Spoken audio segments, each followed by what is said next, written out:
குரு வணக்கங்கள். வாழ்க வளமுடன். உலகெங்கிலும் இருக்கக்கூடிய கவசம் டிவி நேயர்களுக்கு எனது அன்பு வணக்கங்கள். நான் உங்கள் டிஎன்ஏ மற்றும் பிரஸ்ன ஜோதிடர் சுப்ரஜா சுரேஷ்குமார், கோவையிலிருந்து. இன்றைக்கு நம்ம பார்க்க போகிறது ஆவணி மாத பலன்கள். நிறைய நல்ல பண்டிகைகள் இந்த மாதத்தில் வரப்போகுது. கோகுலாஷ்டமி, அடுத்ததாக விநாயகர் சதுர்த்தி அண்டு மலையாளிஸ் ரொம்ப சிறப்பாக கொண்டாடப்படுகிற ஓணம் பண்டிகை. இது எல்லாமே ரொம்ப ரொம்ப ஒரு சிறப்பான விஷயங்கள் இந்த மாதத்தில் நடக்க போகுது. அடுத்ததான் இந்த உலகத்தில் நடக்கக்கூடிய சில மாற்றங்களை பற்றி நம்ம பார்ப்போம். பொதுவாக என்ன மாதிரியான காம்பினேஷன் இருக்குது அப்படிங்கிறதையும் நம்ம பார்ப்போம். சூரியன், கேது, புதன் இவங்க எல்லாருமே காலபுருஷ தத்துவத்தின் 5ஆம் வீட்டில் சேர்க்கை பெறுகிறார்கள். இந்த காம்பினேஷன் ஆல்ரெடி கும்பத்தில் ராகு இருக்காங்க. கடக வீட்டில் குரு தனித்து நிற்கிறார். அப்புறம் மிதுன வீட்டில் செவ்வாய் தனித்து நிற்கிறாங்க. சுக்கிரன் கன்னி வீட்டில் தனித்து இருக்கிறார். அடுத்ததாக பார்த்தீங்கன்னா சனி பகவான் காலபுருஷனோட வீட்டில் 12ஆம் வீட்டில் ஆல்ரெடி இருக்கார். இத்தனை காம்பினேஷன்ஸ் போயிட்டு வந்துட்டுருக்கு. இதில் மெயினாக பார்த்தீங்க அப்படின்னா இந்த சூரியன் யாரோட இணைந்து இருக்கிறார் அப்படின்னா கேது பகவானோட இணைந்து இருந்து, புதன் பகவானோட இணைந்து இருந்து அழகாக சமசப்தம் பார்வை ராகு எல்லாரும் பார்க்குறாங்க. இந்த காம்பினேஷன் ஒரு எச்சரிக்கை கொடுக்குது அப்படின்னு தான் சொல்ல முடியும். இந்த எச்சரிக்கை எப்படி அப்படின்னா, நிறைய பேர் நிறைய ட்ராவல் பிளான் பண்ணியிருப்பீங்க. இந்த மாதத்தை கொஞ்சம் தவிர்த்திருக்கிறது நல்லது. அடுத்ததாக இன்னுமே பார்த்தீங்க அப்படின்னா காற்று அப்படின்னு சம்மந்தப்பட்ட விஷயங்கள், நிறைய தீ விபத்துக்கள், அடுத்ததாக நிறைய வெடி பிளாஸ்ட், யாருமே யோசிக்க முடியாத ஒரு பிளாஸ்ட். இது இதே காம்பினேஷன் நம்ம இதுக்கு முன்னாடி நம்ம பார்த்துருக்கோம். நம்ம ஃப்ளைட் கிராஷெலாம் பார்த்துருக்கோம். இதே காம்பினேஷன் என்ன அப்படின்னா, அப்போ சூரியன் கேது மட்டும் இருந்து பார்த்துருக்கேன். இப்போ புதன் இணைந்து பார்க்குறாங்க. ராகும் பார்க்குது. இந்த மாதிரியெல்லாம் இருக்கும்போது என்ன அப்படின்னா, மீடியா ஃபீல்டு இதில் நிறையா பாதிப்புகளை நம்ம பார்க்க போகிறோம். மீடியா ஃபீல்டில் இருக்கிறவங்களுக்கு பிரச்சனை. அதே மாதிரி கெமிக்கல் ஃபேக்ட்ரிஸ், ட்ராவலிங் பண்ணுறவங்க இதெல்லாம் கொஞ்சம் யோசித்து நீங்கள் இந்த மாதத்தை கொஞ்சம் கடந்தீங்கன்னா ரொம்ப நல்லாயிருக்கும் அப்படின்னு தான் நான் சொல்லுவேன். இதெல்லாமே கொஞ்சம் ஜாக்கிரதையாக இருக்கக்கூடிய ஒரு காலங்கள். மேஷம்லேருந்து மீனம் வரைக்கும் இந்த ஆவணி மாத பலன்கள் எப்படி இருக்குது? ஏன்னா சூரியனோட டிரான்சிட் ஆகஸ்ட் மிட்லேருந்து செப்டம்பர் வரைக்கும் இருக்க போகுது. இந்த டிரான்சிட் சூரியன் இங்கே இருக்கும்போது தான் அப்படின்னா என்ன சேர்ந்துருக்கிற கிரகம் அப்படி. இவங்களுடைய ராசிகளுக்கு எப்படி இருக்குது அப்படிங்கிறத நம்ம பார்த்துடலாம். ரிஷப ராசிக்காரர்களுக்கு இந்த ஆவணி மாத பலன்கள் எப்படி இருக்குது அப்படின்னு பார்த்துடலாம். இவங்களுக்கு லக்னாதிபதி இப்போ கொஞ்சம் நீசமாக இருக்கார். ஒரு மிட் ஆஃப் த மந்த்துக்கு அப்புறமா அவர் என்ன பண்ணுறாருன்னா 6ஆம் வீட்டுக்கு வர்றாரு. அவருடைய சொந்த வீட்டுக்கு ஆட்சி பெறுகிறார். அப்போ என்ன அப்படின்னா 2ஆம் வீட்டில் செவ்வாய் இருக்காங்க, 3ஆம் வீட்டில் குரு தனித்து இருக்கு, 4ஆம் வீட்டில் சூரியன் புதன் கேது இணைந்திருக்காங்க.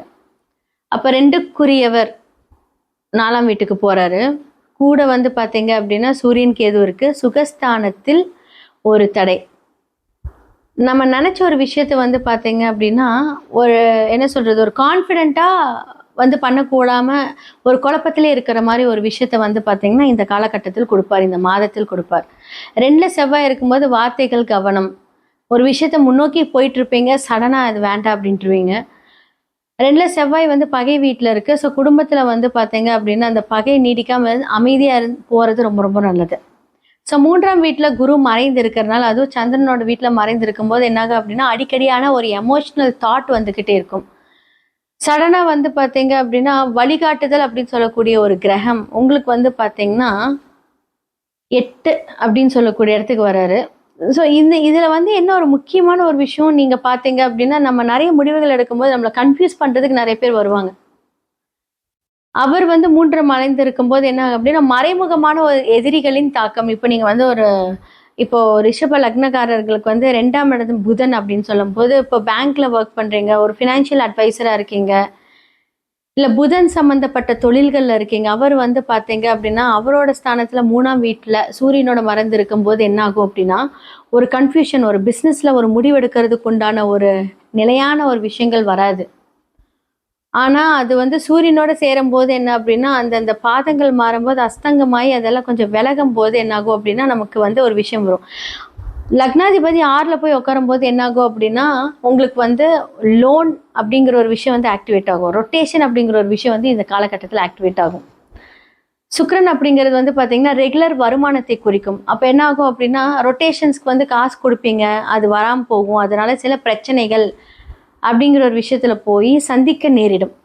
முடிஞ்ச அளவுக்கு வந்து பார்த்தீங்க அப்படின்னா பார்ட்னர்ஷிப் அவங்க கிட்ட பணம் கொடுத்து வாங்குறது, இல்லை யாருக்காவது நீங்கள் வந்து பணம் கொடுக்குறீங்க, ஹெல்ப் பண்ணுறீங்க, இந்த காலகட்டத்தில் இந்த மாதத்தில் வேண்டாம்.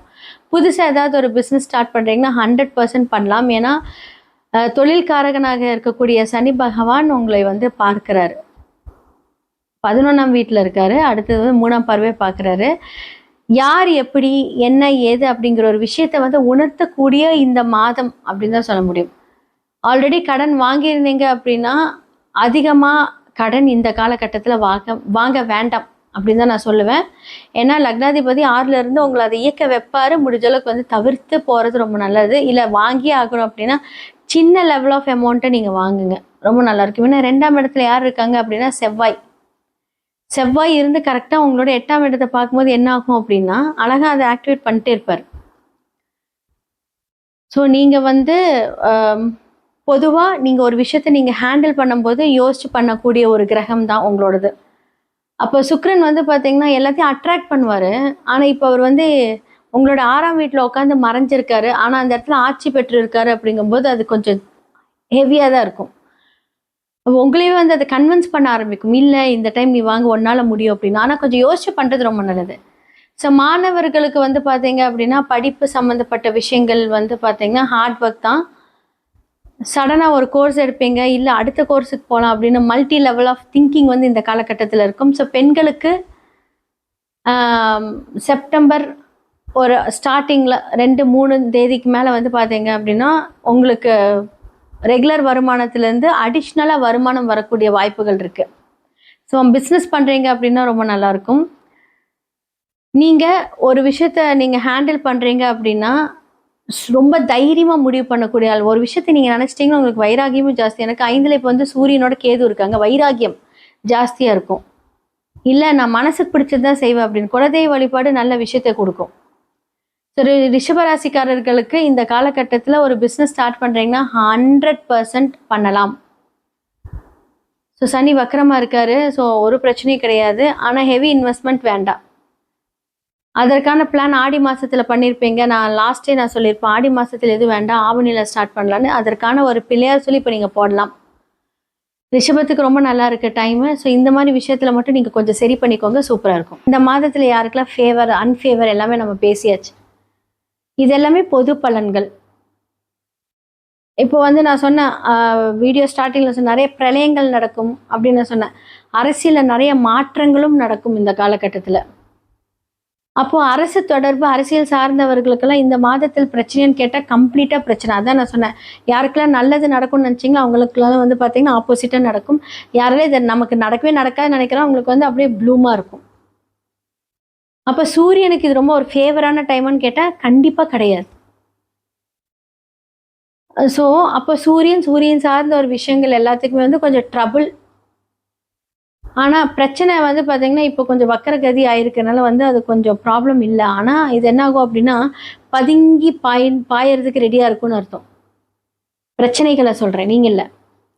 அப்போ சூரியன் சார்ந்த ஒரு தடைகள் தாமதத்தில் இருக்கும்போது என்ன ஆகும் அப்படின்னா அவங்க கண்டிப்பாக அந்த சூரிய பகவானுக்கு உண்டான அந்த பரிகாரத்தை பண்ணணும். அது உங்களோட ஜாதகத்தில் ரிஃப்ளெக்ட் ஆயிருக்காங்கிறது பொது பலன்களை பார்க்க முடியாது, சுய ஜாதகத்தில் மட்டுமே பார்க்க முடியும். என்ன மாதிரியான பரிகாரங்கள் பண்ணால் நிறைய பேர் எங்கிட்ட வந்து சொல்லுவாங்க, மேம் நான் எல்லா கோயிலுக்கும் போயிட்டு நானே சில கோயில்களெல்லாம் சொன்னேன், இதெல்லாம் போயாச்சான்னு எனக்கு எதுவும் நடக்கலை. அப்போ 9 அப்படின்னு சொல்லக்கூடிய கோவில் அப்படின்னு சொல்லக்கூடிய ஒரு கிரகங்கள் ஏதாவது ஒரு பிரச்சனையிலையோ இல்லை வக்கரமாக இருக்கோ அப்படின்னா நீங்கள் கோயிலுக்கே போனாலுமே என்ன ஆகும் அப்படின்னா அது பலன்கள் நடக்காது. அப்புறம் எப்படி நீங்கள் கோயில் பலன்கள் சொல்கிறீங்க அப்படின்னா நீங்கள் மனதார வேண்டிட்டு வரீங்க தெரியுமா, அப்போ அந்த இம்பேக்ட் கம்மியாகும். அப்போ நம்ம செய்யக்கூடிய இந்த புண்ணிய கர்மாக்கள் மூலியமாக என்னாகும் அப்படின்னா நாம செய்யக்கூடிய செயல்பாடுகளோட திறன்கள் மாறும்.